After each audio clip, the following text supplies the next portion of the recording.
सभी दर्शक साथियों को नमस्ते। मैं सोनू आर्य, आप देख रहे थे मिशन आर्यवर्त और बोल हिंदुस्तान का सुख उपक्रम।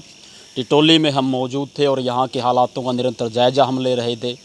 अभी युवा साथियों से हमारी बात हो रही थी और एक युवा साथी, होनहार युवा साथी आदरणीय भाई प्रवीण आर्य जी हमारे साथ मौजूद। आइए इन साथियों से भी जो इनकी राय जानते हैं कि अब हालात कैसे हैं और उस समय हालात कैसे थे जब कोरोना चरम सीमा के ऊपर था। हाँ जी भाई साहब, यही जानना आपसे चाहेंगे।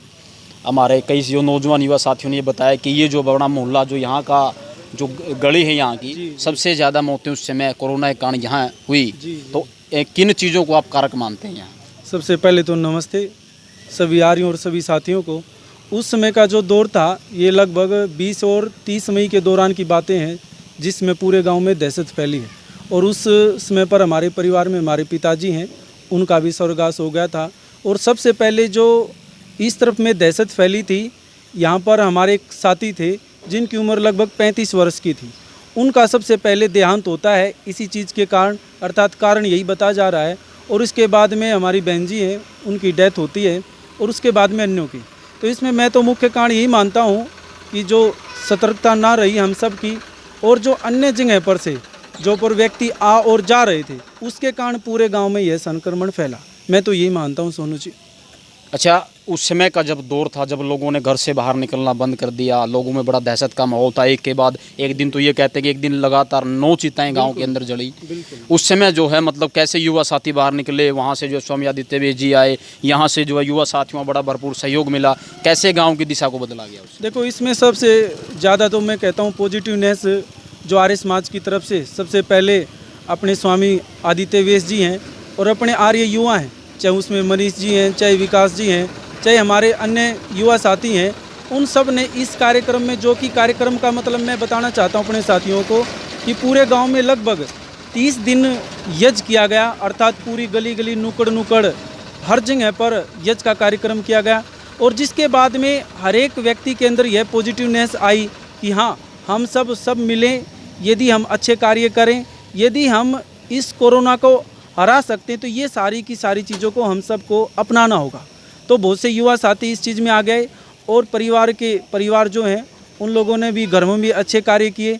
और लगातार फिर गांव में चाहे मेडिकल टीमें आई, चाहे लोगों ने अपने आप जो कार्डे हैं, चाहे अनेक औषधियाँ हैं, वे औषधियाँ लेनी स्वयं से भी शुरू करी। और उसके बाद में यह पता चला कि ये तो दौर कोरोना का है, वरना सब के सब लोग तो यही मान के चल रहे थे यह तो कोई बस वायरल है और बुखार के कारण मौतें हो रही। परंतु उसके बाद में जब सब जगह से एसेंस नहीं आई कि तो कोरोना है, तब जाकर के लोग चेते।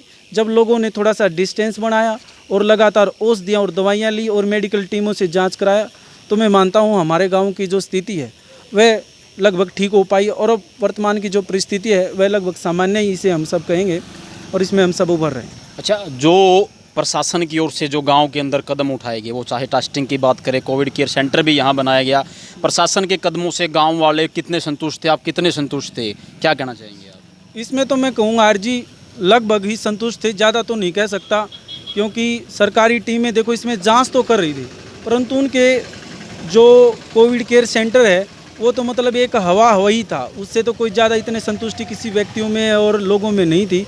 परंतु हाँ, टेस्टिंग लगातार हो रही थी और जो दवाइयाँ उन लोगों से हो सकती थी, अर्थात डॉक्टरों से हो सकती थी, वे लगातार दी जा रही थी।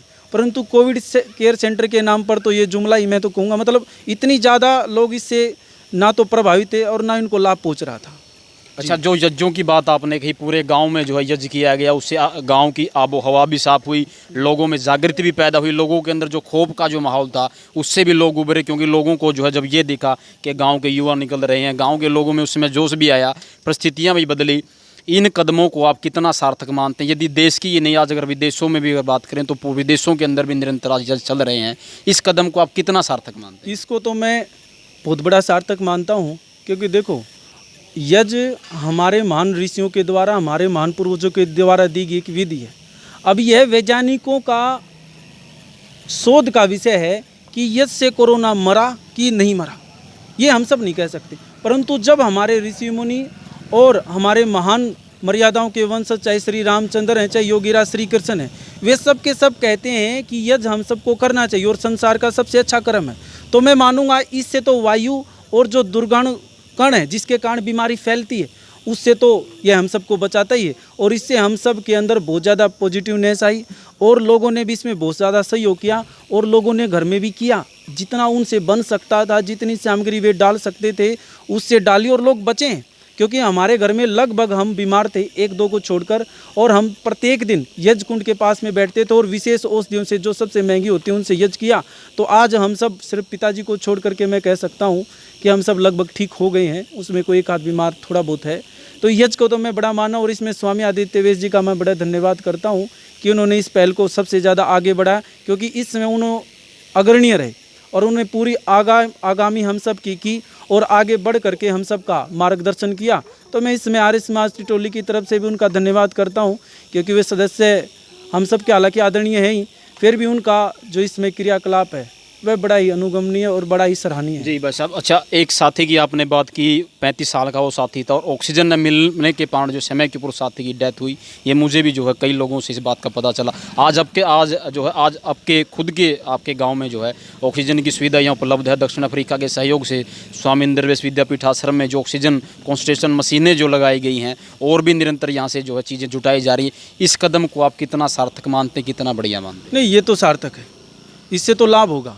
और मैं भी कहूँ, अभी एक पेशेंट था, मेरा एक दोस्त अपने व्यक्ति दिल्ली से थे और वो फ़ोन कर रहे थे कि जी आपके गांव में ऐसे ऐसे शारीरिक सभा के पास में ऑक्सीजन कंसंट्रेटर है, तो क्या मुझे मिल सकता है?